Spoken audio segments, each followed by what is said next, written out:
Way off, but the first Republican primary debate will happen next month. Today, NBC Meet the Press host Chuck Todd was in Fargo to interview Governor Doug Burgum, who's hoping to be on the debate stage in Milwaukee. Valley News Team's Justin Betty gives us a look.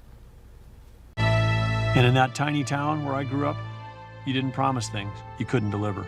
He is clearly somebody who has an idea of the campaign he wants to run, and has an idea. I think he is somebody who's thought about what he would do as president. He may be a long shot, but NBC's Chuck Todd says North Dakota Governor Doug Burgum is a throwback presidential candidate, someone who may have appealed to a lot of voters 20 or 30 years ago.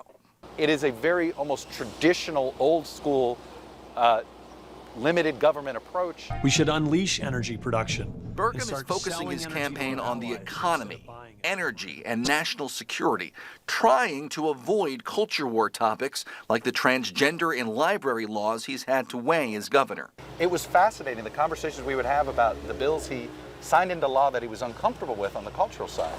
But he allowed them to go through and say, hey, if you don't like it, go run for the legislature. Despite Burgum being the top campaign ad spender in the week since announcing his run, recent polls still only show him polling at around 1%. Burgum is betting that once voters get to know him, that will change. The next president of the United States, Doug Burgum! Todd isn't so sure. My question to him is simply, it feels like you've got an agenda for a general election that might work. But in order to get there, you've got to appeal to a primary electorate that isn't animated by these issues. In Fargo, Justin Betty, Valley News Live.